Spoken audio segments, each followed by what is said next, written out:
Good morning, children. Today we will see the exercise 6.1 first 4 questions. First one, fill in the blanks.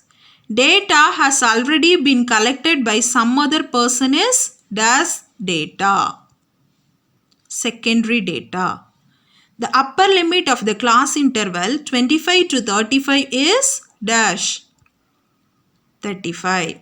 The range of the data 200, 15, 20, 103, 3, 196 is dash 197. Larger value 200 minus smaller value 3 gives 197.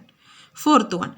If a class size is 10 and range is 80, then the number of classes are 80 divided by 10 gives 8. Next one. Pie chart is a dash graph. Circular graph. Next one. Say true or false. First one.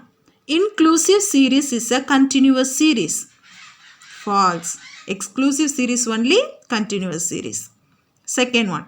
Comparison of parts of a whole may be done by a pie chart. Yes, true. Next one. Media and business people use pie charts. Yes, true. Fourth one.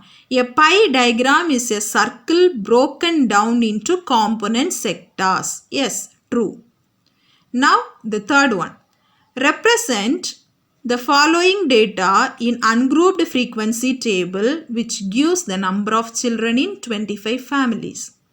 1, 3, 0, 2, 5, 2, 3, 4, 1, 0, 5, 4, 3, 1, 3, 2, 5, 2, 1, 1, 2, 6, 2, 1, 4.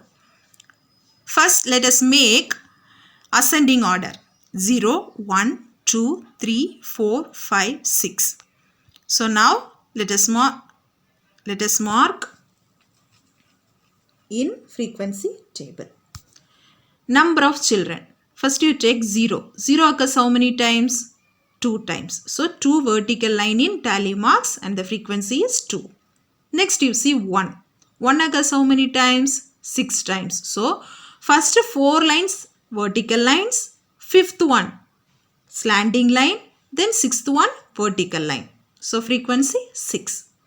Now see 2. 2 occurs how many times? 6 times. So first 4 lines vertical lines, 5th one slanting line, 6th one again vertical line. Frequency 6. Now you see 3. 3 occurs how many times? 4 times. So 4 vertical lines. Frequency 4.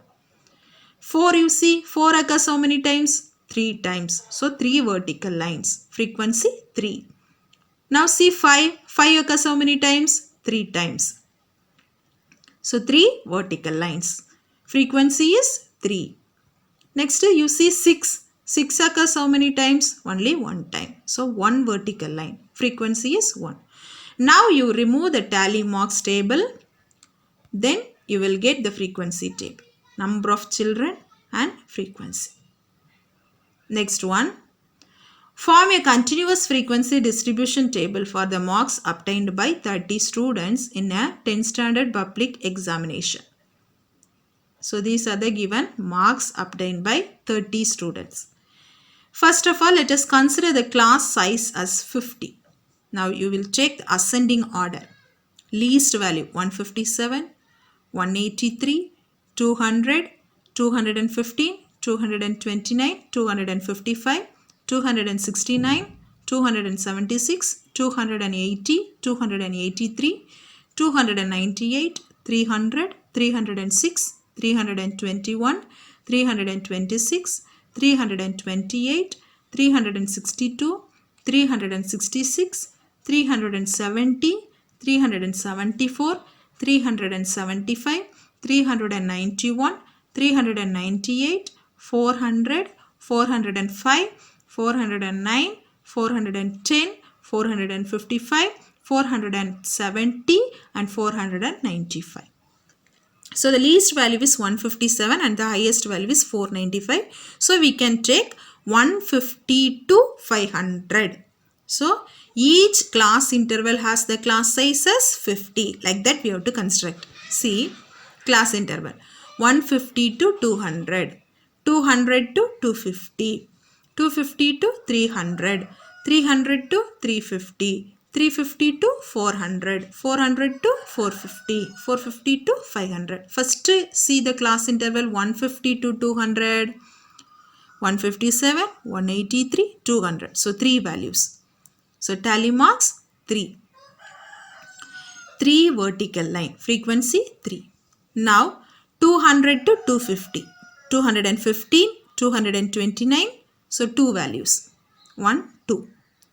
Next one, 250 to 300, 255, 269, 276, 280, 283, 298, 300. So total 7 values.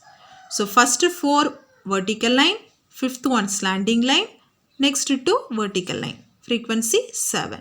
Next 300 to 350, 306, 321, 326, 328. So totally 4 values. So 4 vertical line, frequency 4. Next one 350 to 400, 362, 366, 370, 374, 375, 391, 398, 400. So total 8 values. 4 vertical lines, fifth one slanting, then remaining 3 lines. So totally 8. Frequency 8. 400 to 450. 405, 409, 410. So totally 3 values. 3 vertical lines. Frequency 3. Next one 450 to 500. 455, 470, 495. Totally 3. So we get frequency 3. So now remove the tally marks column. You will get the frequency table this like. Okay children, revise up to this. If you have any doubt means ask with the concerned teachers. Thank you.